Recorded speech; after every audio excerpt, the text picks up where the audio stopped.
Hey, everybody. I am Dr. Andy Rourke, and this is the Uncharted podcast. Guys, this is a wild one. Stephanie Goss and I, we go hard in the paint on this question about the local Facebook group where people just crap on small businesses and they crap on this vet practice. And the person writing to us cannot abide by that. And they are wading in and defending their people and their work. And I totally get it. And also, you got to stop. You can't do that. This is not worth it. And I will try to make my case as to why. And so the question is, should I just get off of social media? And Stephanie and I, obviously, we have nuance in the question, right? Like, you don't have to be, am I on social media participating in the destruction and the calamity of the comment section? Or am I off plowing a field somewhere, growing my own food, not participating in technology? The answer, you're going to believe, it lies in the middle. And we do talk about that, but we get into it. But I say some things that are probably going to make some people who really love being online angry. But I don't care. I stick by it. I think that responding to a lot of stuff online is way overrated. And I'd say why I think it's overrated and why I'm generally a fan of not responding and not responding publicly. And again, I know other people don't agree with that, but I make my case as to why. And you can hear it and hear what I have to say, and you can do what you want to do. You know, you don't have to agree with me, but I am happy to lay that out. So anyway, if you're someone who is just over social media, if you're someone who feels like social media causes a lot of stress and anxiety for you, if you're someone who is like, I still like social media, I'm trying to figure out how to do it the right way, I think this is a really good episode where Stephanie and I talk about how we look at it and what we're trying to do and why we think it's still important and where we think it's not important and we should be out of there. And so anyway, that's what we get into. Fun episode. Let's get into it. And now, the Uncharted Podcast. And we are back. It's me, Dr. Andy Rourke, and the one and only Stephanie. Starships were meant to fly, Goss. I was waiting to see what this week's lyric was going to be. Oh, yeah. That one. You were like, Andy hasn't done Nicki Minaj in a while. And I was like, yeah, it's been a minute. Yeah, it's been a hot minute. How are you? It's been a minute. Oh, my goodness. How am I? I'm hanging on. Yeah? I'm hanging on. The high school. I got 2 girls in high school now.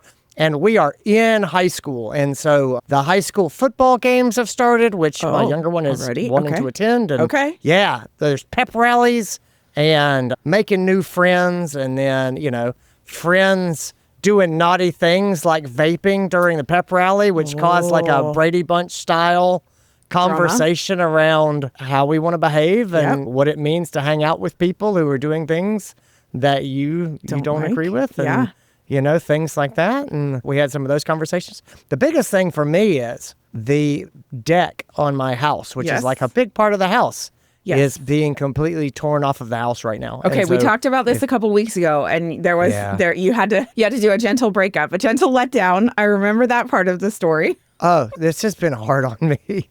So, like, Andy, oh man, again. Stephanie, I do gardening. Like I do gardening, but I have never really thought of myself as a gardener until the deck guys showed up and they were like, all right, we're going to be putting some aluminum stuff. Yeah, it was like, we're going to put some pallets over here. And I was like, over there on top of the Virginia Sweet Spire? And they're like, yeah, is that what that is? We just put it over here. I was like, on those baby oak leaf hydrangeas that I raised in pots? And they're like, oh, is there a place that we can put it? And I kind of looked around. I was like, no, actually. And my wife was like, he will find a place. And so I spent my weekend. I can picture Allison's face. Yeah. Because she just wants you to compromise and be done so that the deck is done. Yeah. Well, I think every spouse has a certain distance they're willing to go for their other partner's hobbies. And then they're like, I'm done. She reached her. You reached her. I'm not willing to go any farther for your hobby than this. And so I spent the weekend, I dug out literally 2 dozen plants. I dug them out of the ground and either put them new places or put them in pots. Yeah. Potted them up. And where they'll die, I dug them up and put them in pots so they could die in pots instead of underneath deck materials that would be put on top of them. Honestly, they would survive. They would probably get smashed in the ground. In the spring, they would come back if I had left them alone. But I put them in pots so they could die in a more convenient location. They'll be fine. Just, just give them some love. So, okay, so I understand that this is sort of some privileged thought here too, though. But I was digging these stupid plants out. And they're not nice plants. Like, they're like, I could replace them for $25 probably each. Which, again, there's 2 dozen of them. Right. So, like, don't, Yeah, it's not like you spent $20. Effort. Yeah, totally. Yeah. So there's something. However, the cost of this deck is so ridiculous. I'm like, I should just add the landscaping $500 onto the mental budget in my head. You know what I mean? And just not care about it. Just be like, yeah. I'm like, I have allotted X number of dollars to plants, and like like I'm already spending this money for the deck, and so I don't know if that makes any sense at all. It does, but that's what I'm trying to do, is to be like, stuff is going to die, and I have tagged $500 onto this big project budget, and I'm just going to suck it up.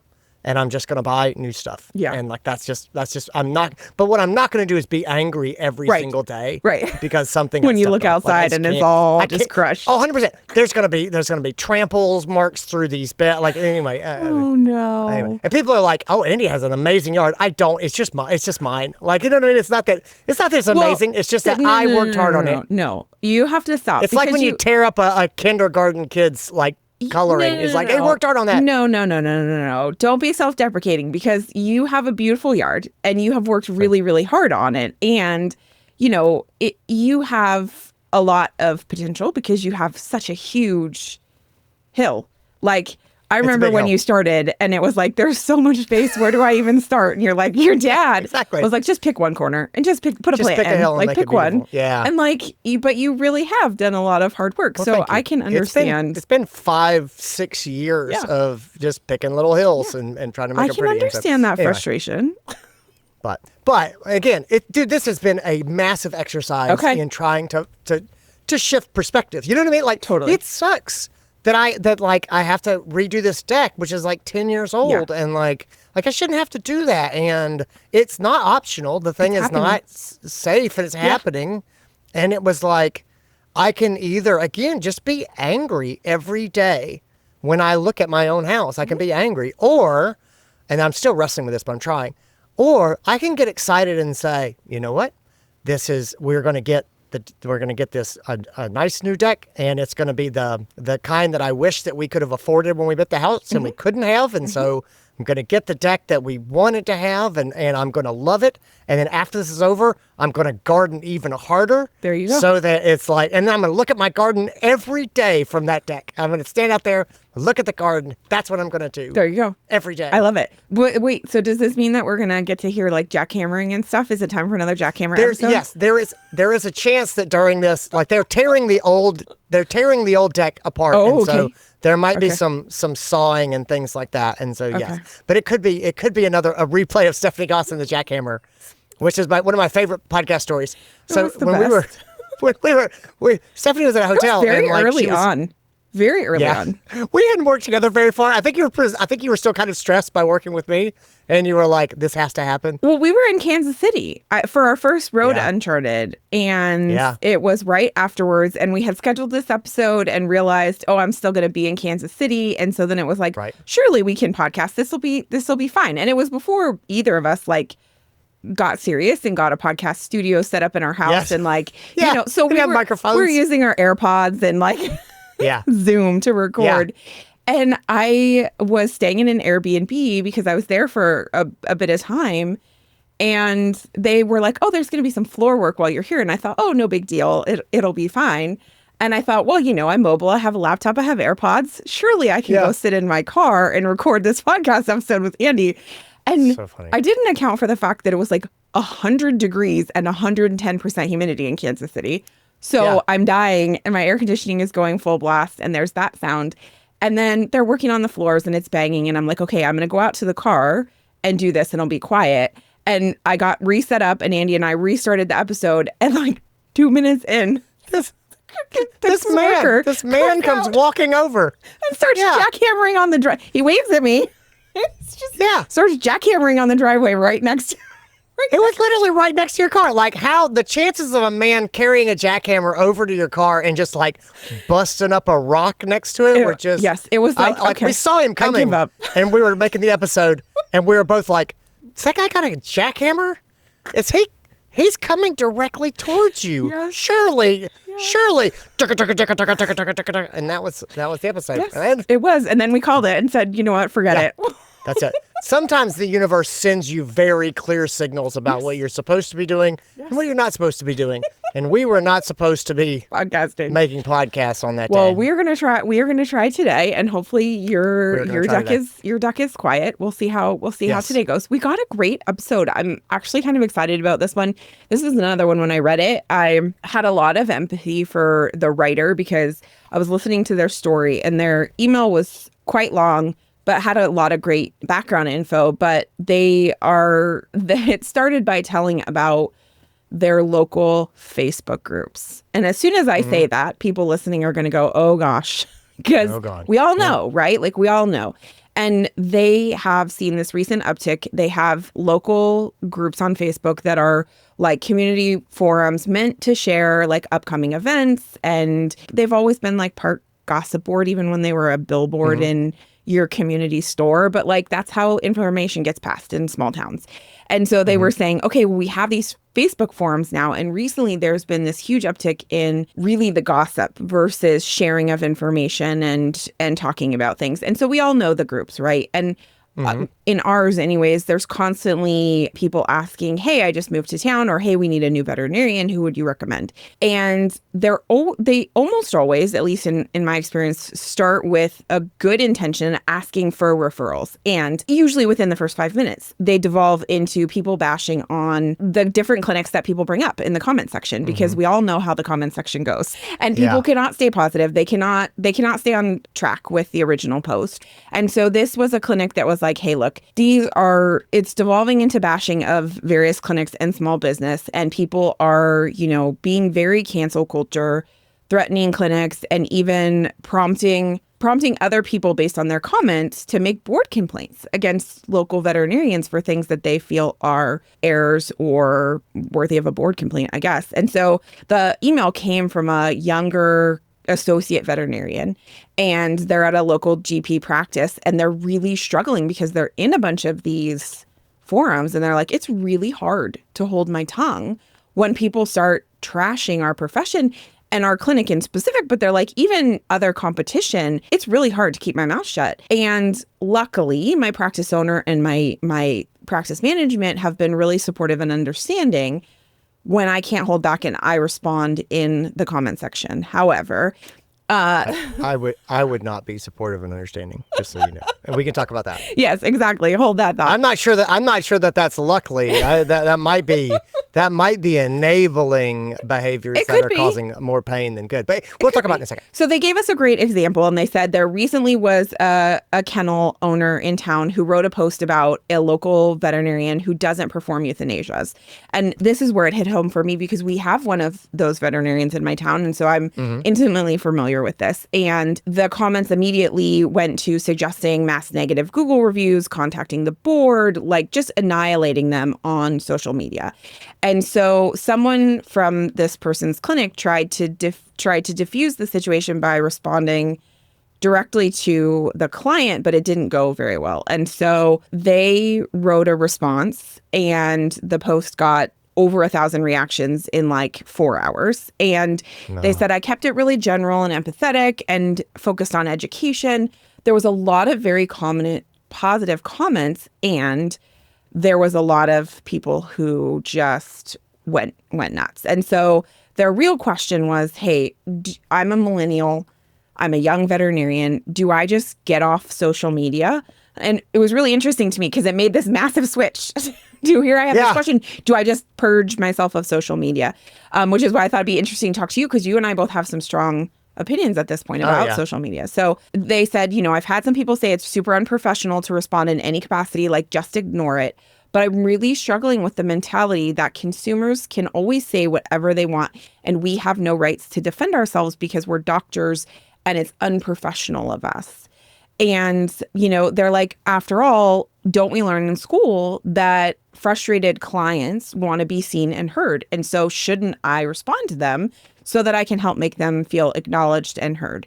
And they were like, the other vets in my clinic don't have social media because they choose not to, or they're for whatever reason, but they didn't grow up with it the way that I did. And so they were just like, how do you balance the pros and cons as a professional and the negativity, really? Like, is ignorance really bliss? If I delete it all, people send me screenshots and texts, which I'm familiar with, and I bet you are too, having done some social media detoxing. Like, people do send you the messages. And so they were just like, how do I handle this? Like, how do I go about this? Because it's something I feel really, really strongly about. And when I read this, I was like, okay, this is a long one, but I think it's really worth having the conversation, because it's something that I think will resonate with a lot of people, because we all, I think, have seen at this point or experienced ourselves kind of the online bullying, the cyberbullying that happens in our profession. And so I think it's a worthwhile conversation. Oh, yeah, I think that's true. Okay, so I'm gonna say a couple things. Okay. And I think that people who spend a lot of time online are going to get mad at me for what I'm about to say. Fair. And again, I've had a position. I've had a position for years that has been unpopular with the people who talk about this a lot. Yep. And I am only getting more confident in my position over time. Yep. And I think that they're crumbling. I think that they are realizing that I was right. And so I'm serious. I'll tell you. Okay. So I'm sticking to my guns. Okay. Okay. There's a couple things online that I see. Okay. Number one, I think that general online behavior is getting steadily worse over time. I would agree with I that. think that I think more and more thoughtful people who are interested in having nuanced conversations are leaving social media. Or, like me, you're not going to get me to engage with very much. Every now and then I will say something online, but I generally have learned it's not worth my time, because if I say something and then someone comes in and they disagree with me, the caveman in me is like, oh no, you must be corrected. You're wrong. Yeah. And I need you to know you're wrong. And I need the other people, more importantly, who are watching to know that you're not right. Yeah. And now I'm invested and I'm spending emotional energy and I'm spending time on something that has no return on investment for me. Like, there is no benefit for me to argue with some random person on social media. My time is valuable. Like, I'm busy. Yeah. And, and I don't mean that in an arrogant, like, making money sense. Sure. I mean, that's time that I'm not spending with my kids. Right. Or replanting the plants in my garden. After the deck ruins it. Yeah, after the deck ruins. Or just relaxing. Sure. Reading a book, watching On a your new TV deck. show that I would like on my new deck. Like, any deck related activity could not be happening because I'm arguing with this person online. And you go, Andy, what did you ultimately get out of this? And the truth is nothing. And I think more and more people over time have done that math. Sure. And then B, I think that there's this culture of aggressiveness and the way that people talk to each other online. I mean, we've all at this point seen our friends or neighbors or relatives Yes. posting things or commenting or behaving online in a way that we could never imagine them doing to another person face to face. I mean, you just never picture these words coming out of their mouth to another human being, but there they are. There's Black and white. Mrs. Jenkins from down the road, just absolutely ripping people. Yeah. And you go, this is weird and awful. And so I think that the whole conversation online, social media, I think has deteriorated steadily in quality. I think that we as cavemen have this weird impulse that I think we're all going to have to get over. And it's this desire for a consensus. And I think that this is something about our tribal nature and background. Okay. And you see this all the time. Like, people will go online and they will say something like, I see nerd culture. Sure. So they'll be like, Tobey Maguire was the best Spider-Man. Right. And other people will fight them to the death. Right. And you're like, who cares? Right. And also, do we all have to agree? Do we have to agree? Right. Like, seriously, like, what is this? But there is this strong desire for people to reach agreement, as if there's some cosmic rule that will then be written down. If I can get everyone in this online space to agree that something is good or something should happen, then there's this universal spirit that will make it so. And that's completely not true. Right. So I'll tell you this. And so I have a couple of stories recently that I talk about for online stuff for me. But I wrote this article not long ago. Yeah, I write a lot about sort of setting boundaries and sort of deciding how much are you going to work and how much are you going to be home, and what right do people have to you after the clinic closes. Sure. And there's questions of morality about that. And I had written this piece and I put thought into it and I laid down my arguments and I was happy with the arguments that I made. And then I made the mistake of looking at the comments. There's 15 comments and 14 of them are like, this is great. And there's one comment from this person who I'm confident was not in vet medicine.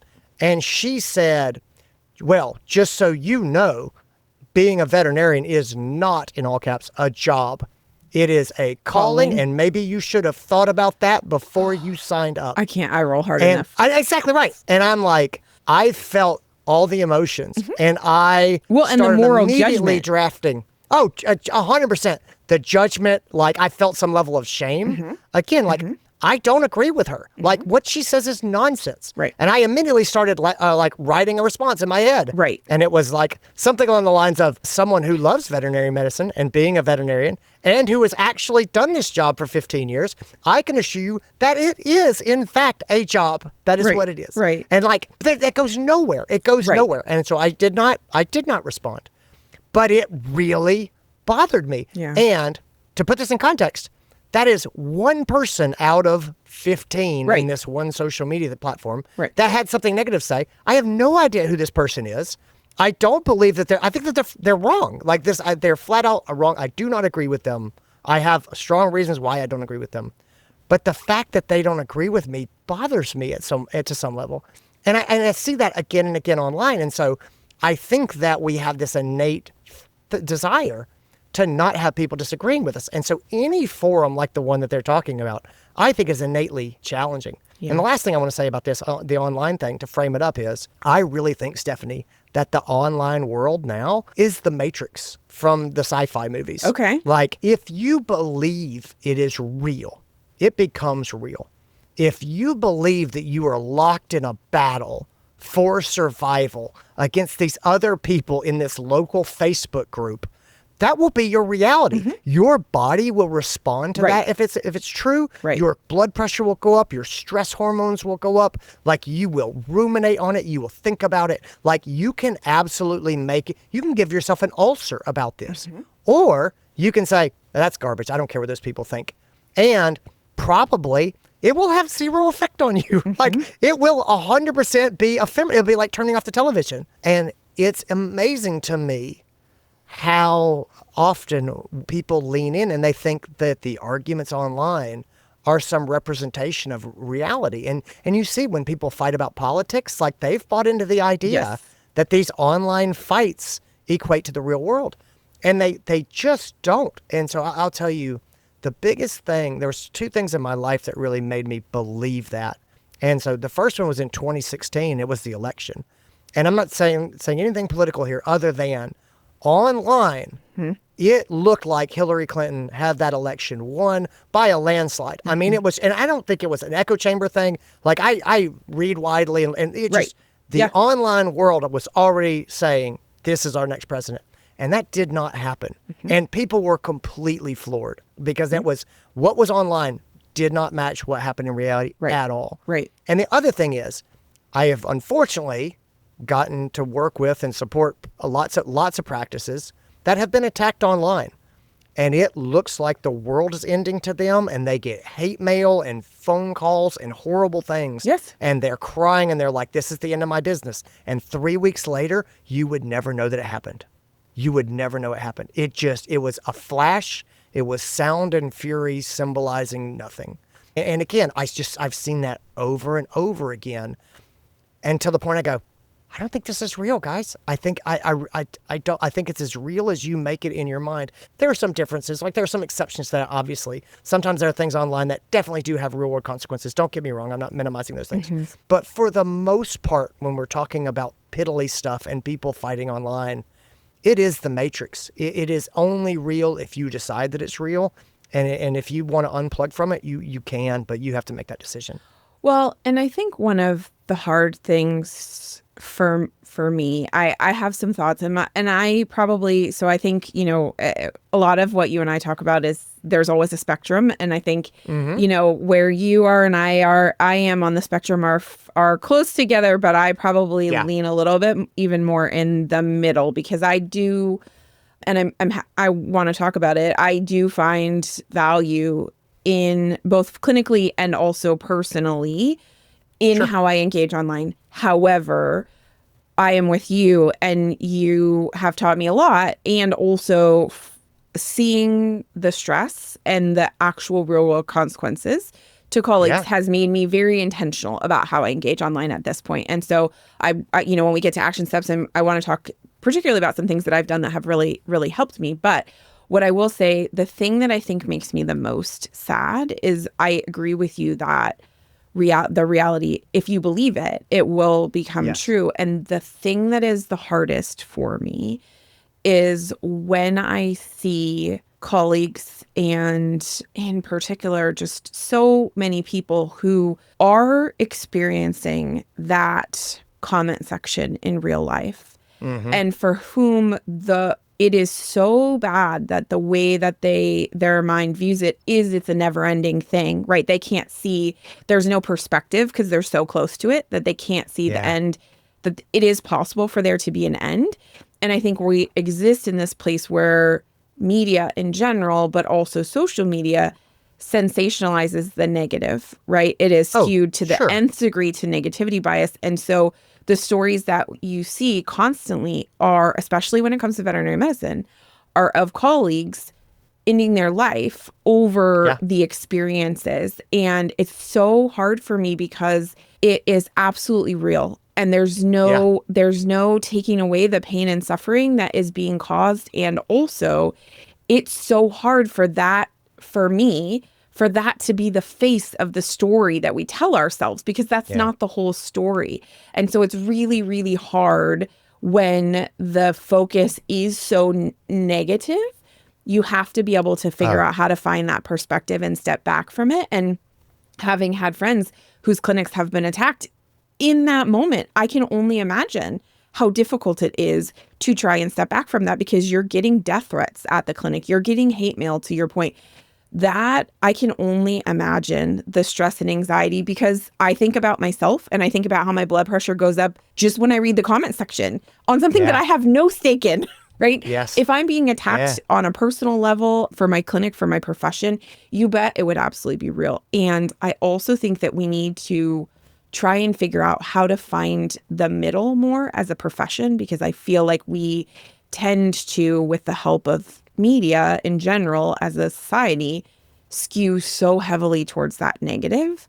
And so it's part of why I'm glad we're talking about it, because I do think that it was interesting to me that this writer put it the way that they did, because I felt like, how did we jump to such a one end of the spectrum? Like, we have this example, and the question is, should I get off social media entirely? And I was like, how do people...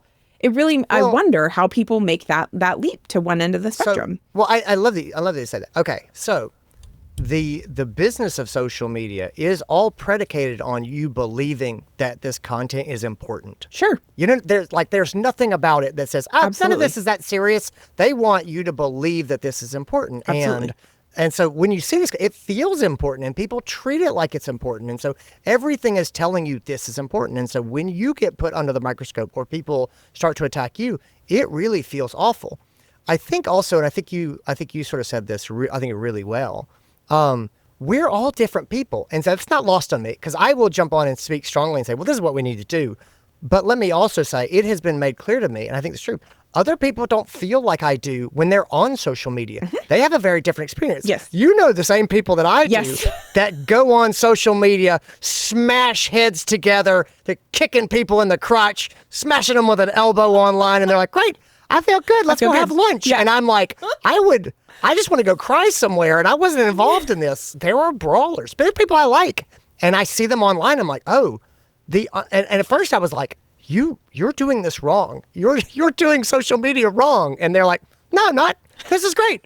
I just told that guy he was an idiot to his face, and now I'm enjoying my Diet Coke. And I'm like, if I told a guy he was an idiot in public, I would sit and think to myself, like, What if that guy was depressed and I just said something that really hurt his feelings? What if his children see that someone called their dad an idiot? Like, I would have stupid thoughts like that, but that's how I am. And so it's possible that other people don't need to feel this way. Yes. And so to our writer who's like, I can't hold my emotions back, and I'm glad that people are tolerant of this, I would say, I think that's really interesting. Know thyself is the real answer. And so it's possible that other people are happy as clams and unaffected in this. I am not one of those people. I'm not wired that way. And I know that about myself, but other people might be totally fine. So I think this is where I don't buy into a lot of the generational difference bullshit in the workplace. It drives me crazy. And this is a place where it is interesting to me because you and I are the same age microcosm where we were alive before the internet and we were youth before the internet, and at the same time we also grew up with technology as it was emerging. And so as it was emerging, yes. And so I feel like for our writer, as a millennial, they've grown up with social media and it does feel second nature to them. And so it is a tricky dynamic because they do know how to communicate online. They know how to use the tools, and they see value in the connectivity that social media brings. And for me, that's why I probably stay online more, because I have seen the benefits in the connectivity in my personal life and also professional life. And at the same time, it's really difficult to be able to understand all of that and also then be getting told that you should grow up and be more professional. And if you were more professional, you would stay quiet online. And so I think that's really a hard part of it. And the other part of it that I think is really important that I didn't mention in the beginning, that I think before you chime in is really important, is that this writer also, there is a deeper bit of identity here for this person, because in addition to being millennial, they were like, look, I am a minority. I am a first generation college graduate. I am super proud of my credentials and the hard work that I have done to get to where I am. And watching people just casually dismantle that, especially when it's based on misinformation that's being shared publicly, is really gut-wrenching. And so I can totally understand the generational challenges here, especially for our writer. And so I think we need to bring that up, because I think there is some truth to that. Well, the only generational thing that has made any sense to me is to say this. So you and I were here when the internet sort of came along, and we saw when things were new. And when social media was new, I feel like there was a time it was the new thing and everybody was on board. Right. And I think a lot of really bad behaviors had not been normalized yet. Yes. I think that people had not figured out that negativity is what drives engagement. Yes. And so there was a much more balanced, I would agree with that mixture too. of content. Yep. When remember when Yelp and Google reviews were new, and boy, people took them really seriously. I'm so glad you said that. When somebody got a 1-star review, they were like, this was devastating. My hope is that the younger generation grew up with Google reviews, and they know most of them are garbage. You know what I mean? These are this is not representative of what the place really is. I'm so glad and you're you said looking that. at these general trends, and you expect that every place has got some 1-star reviews, and not all of the reviews are legitimate. But if you'd grown up with these reviews, you would just kind of know that, and you would sort of take it in stride. And so that's what I hope, that the younger generation is less affected by these things than the older generation.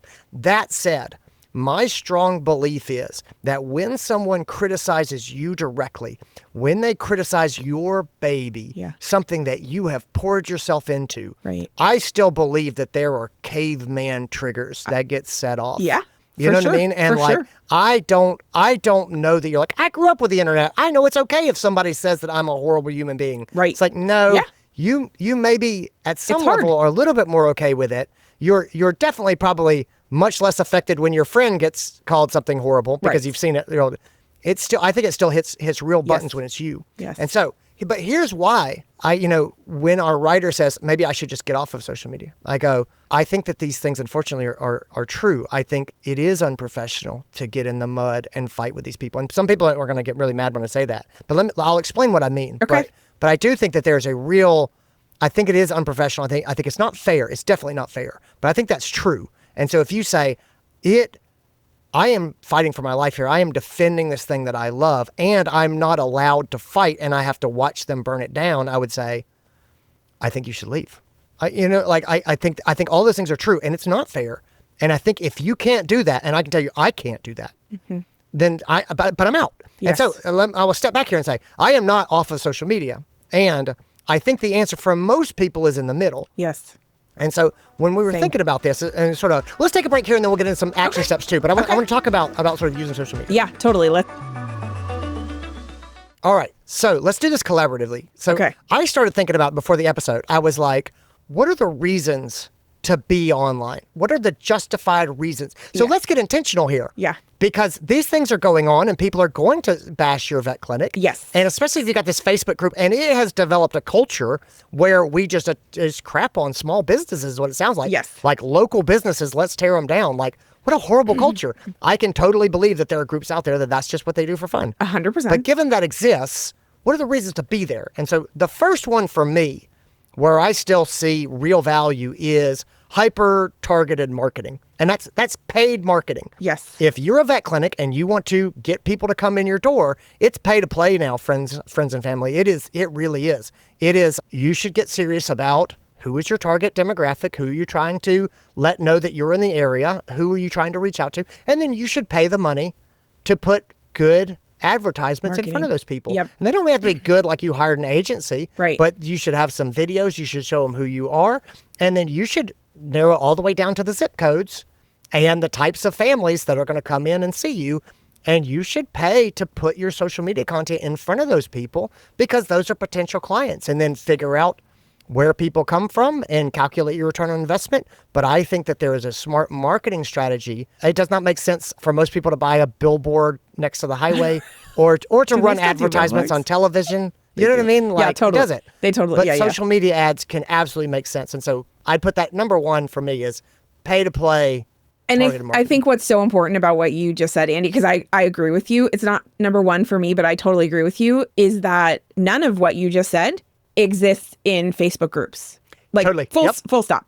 So I think that is a really, really important piece of it, for sure. Yes, I think you're spot on. So number two for me is building familiarity with current and potential clients. Okay. One of the things that bonds clients and builds loyalty and makes medicine fun is when the people coming in the door, they know you. Yep. And they know who you are. They know what your practice cares about and what they stand for.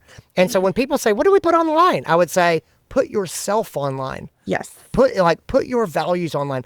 Are you a fun, happy practice that's, trying to find the joy in the world and fixing pets is involved in that? Then you need to put your staff having fun and finding joy in the world online.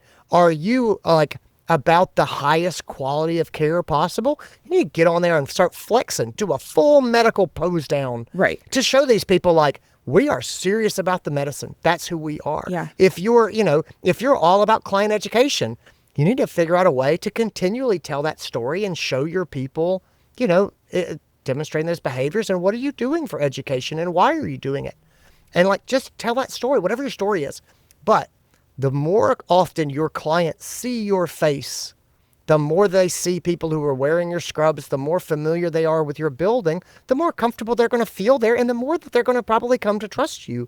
And so I think that sharing who you are in an authentic way so that people build familiarity and trust with you, I think that that's valuable. And I think I agree. And I think that's step one for me in a slightly twisted sense, which is, I think you absolutely have to decide that as a clinic. And I think that that's imperative for the leadership of the clinic to decide how they're going to approach it. And I'm with you 100%, double down on who your people are and do that thing, whatever it is, whoever your audience is and whatever it is that you want to be known for, do that thing. And I agree that that's where there's still clinic use for social media. And I think when it comes to action steps for our writer and people who are feeling this pull, because I think this is going to be an episode that hits for a lot of people, is that you have to figure out what your own boundaries are, and there may be some mindset shifts here. And so from a strategy perspective, what I did, I talk about this a lot on the podcast, but I did it in conjunction with my therapist because I was going through a really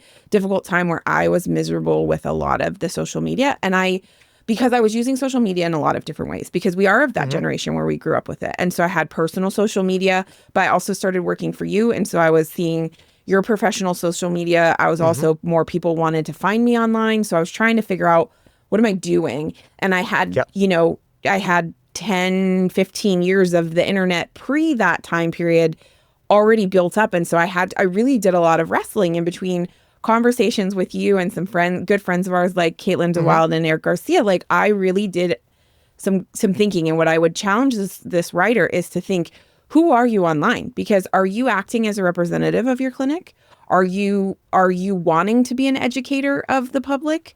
Are you just a supportive colleague? Like, are you a boundary setting activism warrior? Like, is that who you want to be online? Because you can't be all of those things effectively at once online.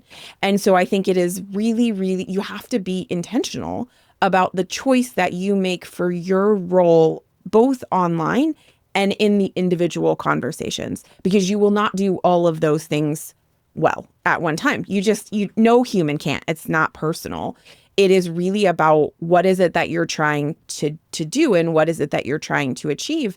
And so you and I have had this conversation because I've watched you grow and shift kind of the way that you engage both personally and professionally online. And it is smart to kind of think about, who are you trying to reach and what are you trying to do? And so for me, the answer lay in actually being more on social media, because for me, the choice was, I separated out my personal and professional social media, and I've developed a very intentional professional brand where my goal, I know what my goals are. I know who I'm trying to speak to, and I know what role I'm trying to play in the conversation. And it is a little bit education. It is a little bit awareness. And so I'm doing that very intentionally. And I am also very intentional about my personal social media. And I don't engage in the community groups and stuff anymore in my professional perspective.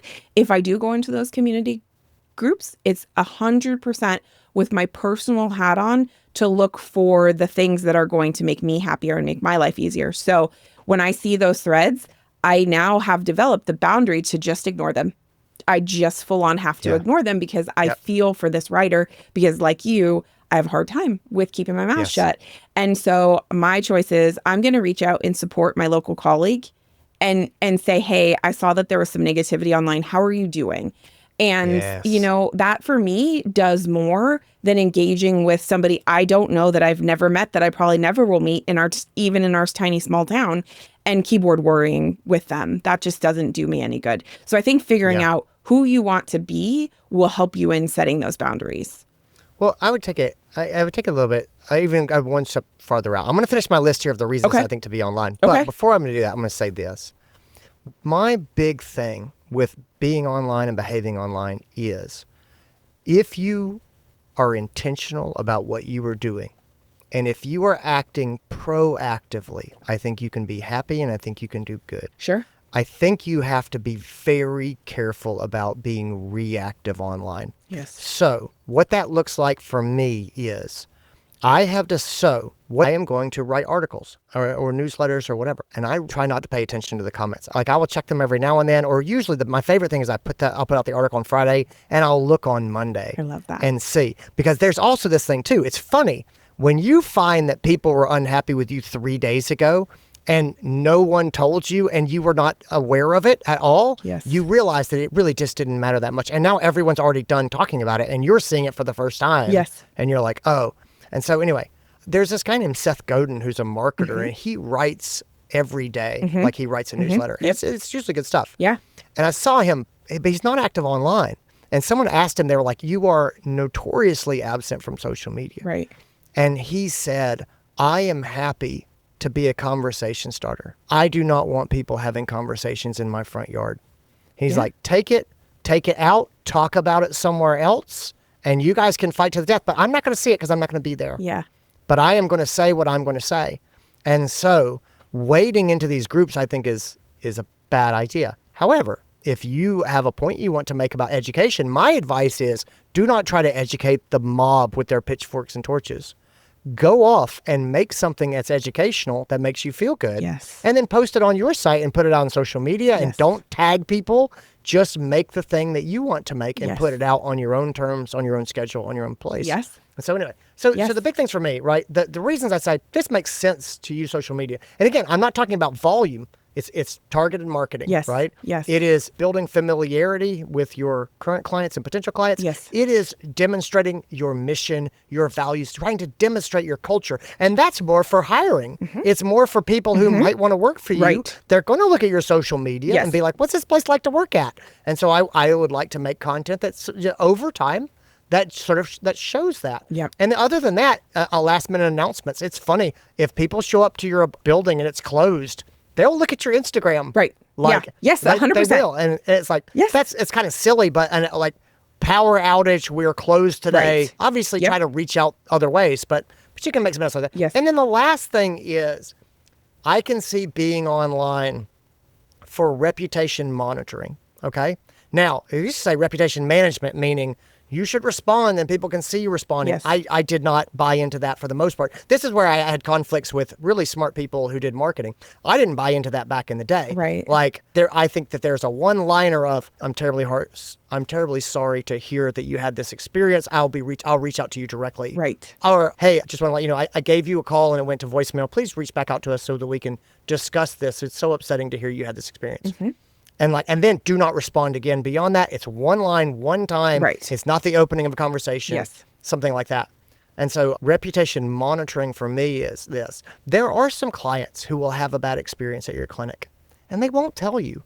And I wish that they would, but they won't. They really don't like conflict. It was something that bothered them a little bit at the time, but then on the way home, they thought about it and it bothered them more. Yep. They went home and they talked to someone else who said, I can't believe they did that to you.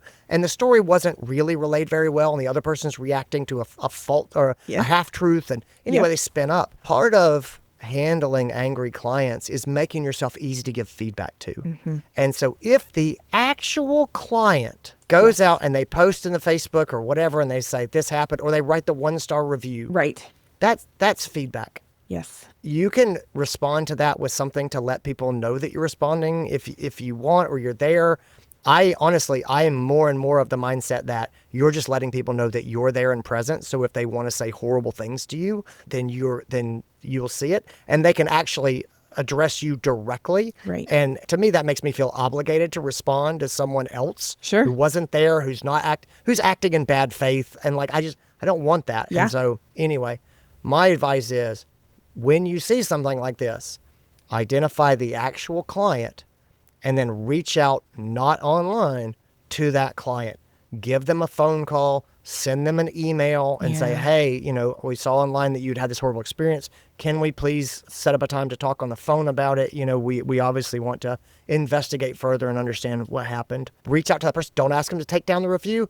Don't say anything more about what you saw online other than, hey, we saw something online indicating that you were unhappy. Yeah. We would like to talk about it. And then go in.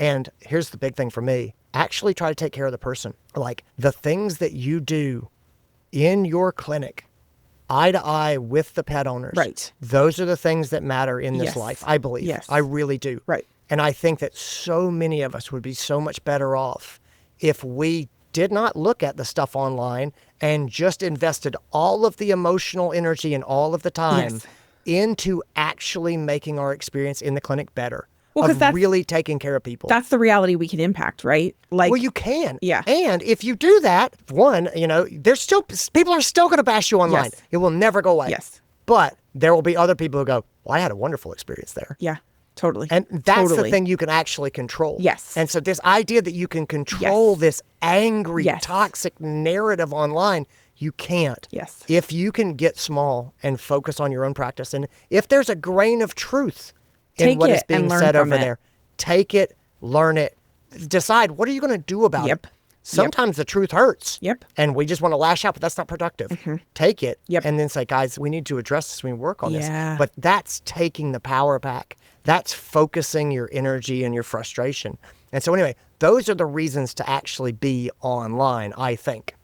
And I also think that to your point, when you do that, at least in my experience, the really good clients, like the Mrs. Smith who brings you your team cookies just on a random Friday because she's in there every other week.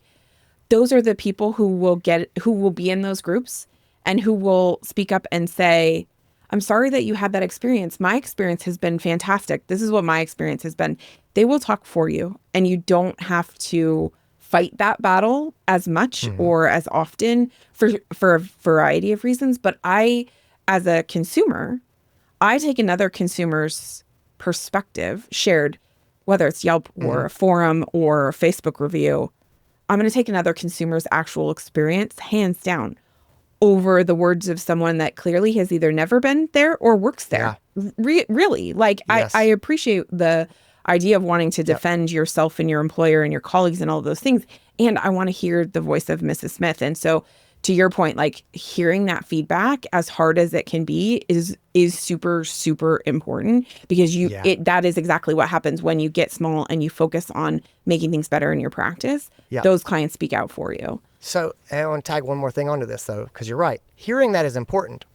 If you are the person who has a strong emotional reaction, you do not need to be the one to hear this. Yes. It can be relayed to you by someone else who takes it less personally. And Stephanie, you worked with me for a long time, and so you definitely know this is, I lean on you and Ron and Tyler and Maria and Shell and the gang to be out and about and be good stewards online. And if you see something, if it's nasty, please don't screenshot it and forward it to me. Just, you can let me know, hey, Andy, I saw some criticism of Uncharted, and this is what the issue was, and this is what was generally sort of being said. And I'll say, okay, that I hate to hear that, but I like let's talk about it. Let's try to fix it. But I don't want to be out there finding this. And I'll tell you guys this, and just being really honest, this is not a brag. I can find a horrible thing being said about me, Andy Rourke, at any time that I want. I can go online. And it sounds really sadistic, but it's true. Sometimes you just get this desire. You're like, I wonder who hates me. I'm serious. And like, I have not done this in years and years. But it's true. Again, I don't mean this as a flex, but like, I try to be supportive of the profession. And there's people, I do so much and I write so much and I make multiple podcasts. You're not going to be everybody's cup of tea. Somebody's got a problem with me all the time.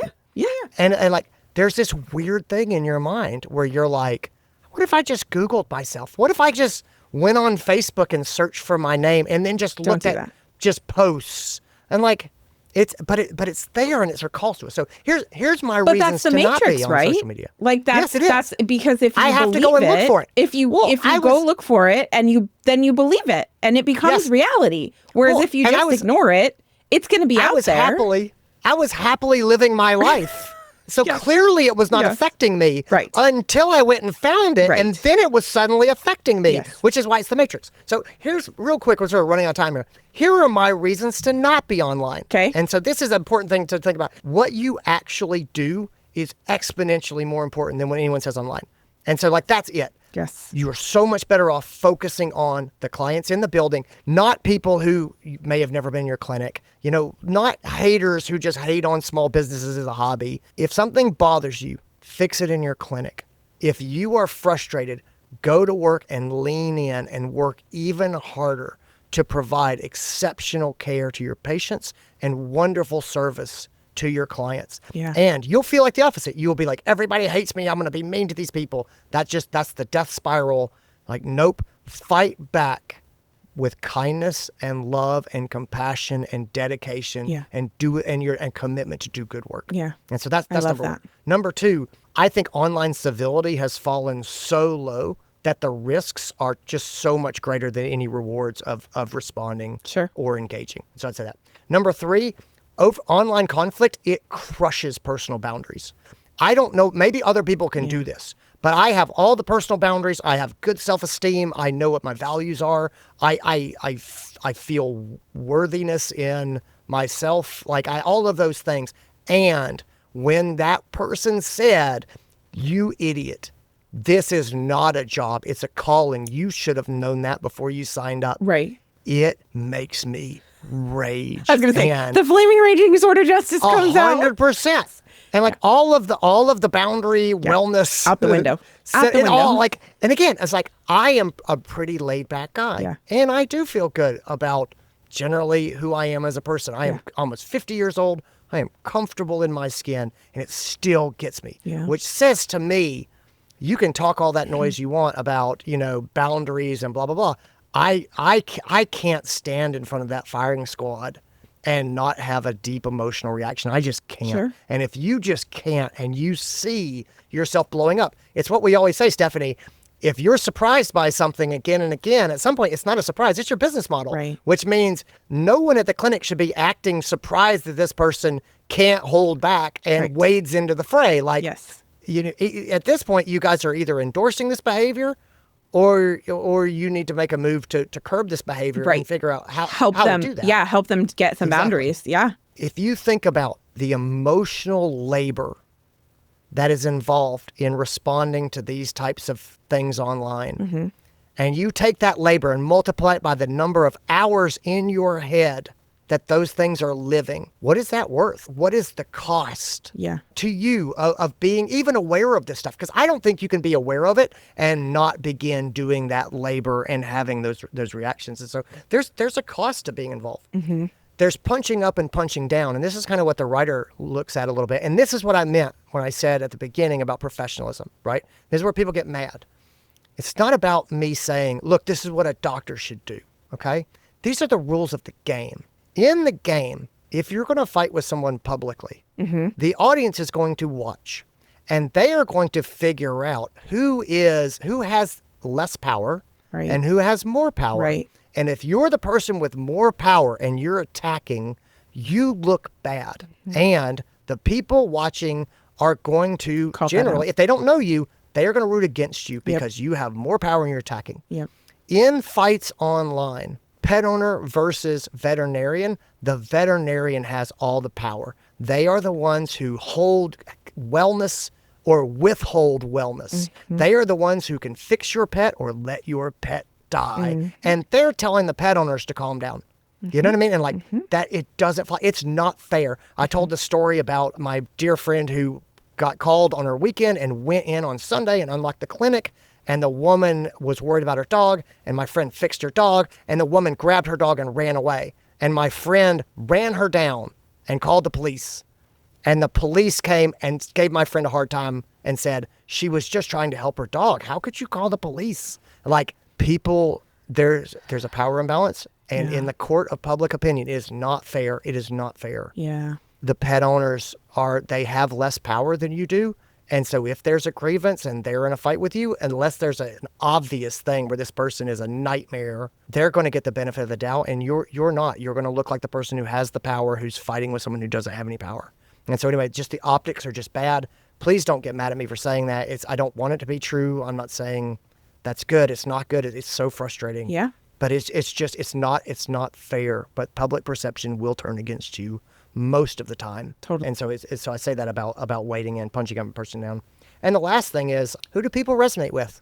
Like, if you're going to go fight in the Facebook group, do you think the people who hang out in this anger-centered Facebook group are going to be like, oh boy, the wronged customer / pet owner, I resonate with them? Or are they going to be like, oh boy, I really resonate with this medical professional business owner? Right. Like, they're going to side with the customer because they're customers. Right. Like, that's what's like. Right. And it's not fair. It's not right. Right. It's like, you've got to pick your venues, which is why I said, if you want to talk about something, go and talk about it on your own social media. Do not make it a reactionary thing. Make it a positive educational thing. But you are not going to get sympathy in these groups if you're the doctor, if you're the medical establishment. I'm sorry. I hope that's not too cynical to say, but it's just true. Yeah. And if you believe that, it might help you just sit on your hands, but it will save you a lot of pain and a lot of headaches because it's not going to go well when you wait in. Well, and I think it makes it easier to lean into putting your time and effort and energy into fixing what you can in the clinic, which, like I said, then by extension allows your good clients who are the consumers to give their own opinion online. And that's going to your point, is going to carry the weight. And so that helps. For me anyways, that helps the team sleep at night because it's like, look, we're doing the work in the clinic. And so my advice at the end of all of this to the writer is to say, I don't think you have to be off of social media. I would get out of those groups. Yeah. If those groups are bothering you, if they're wrecking your time, I know they're taking your weekends from you, friend. Right. I see it in your words. Yes. You have given up entire weekends. You have zoned out when you've been at home. You have been off work and working really, really hard at the same time. Yep. And they did that to you. Yep. And that's not fair. And I don't want you to let that keep happening. Yeah. And so it might be asking someone else to keep an eye on the Facebook groups because you just can't do it anymore. You said go and do the things online that you enjoy doing. Go, you know what I mean? Go be in the gardening group. Go be in the emotional support group for people who are getting a new deck that they never wanted. Go participate in those things. And get the heck out of the things that are ruining your day. Like, just, you know what I mean? Like, get out of there. Yeah. And if somebody needs to be in there, go and say, hey, is anybody unaffected by this? Like, or set a reminder for yourself, and you can go and check once every 2 weeks. Right. And go in and see. And like, you'll go in there and there'll be just chaos and blood splatter everywhere. And you'll be like, oh boy. Do I need to see really, this? people really upset. And like, yeah. But it'll be 2 weeks will have gone by and you will have not even been aware that it happened or that the neighboring practice was under fire. Yeah. And life will just go on. Yeah. Oh, I love that. Well, this has been another feisty one. Oh man, I have feelings on this. I was going to say, we ran long, but it's because clearly there's some feelings here. I love it. Take care, everyone. Have a fantastic week. Thanks, guys. And that's what I got. Guys, thanks for being here. If you have a question for me and Stephanie, send us an email. The email address is podcast@unchartedvet.com. That's podcast@unchartedvet.com. And I would love to see what you got for us, and we'll take it out of the mailbag. Anyway, that's all I got. Take care of yourselves, everybody. I'll talk to you later.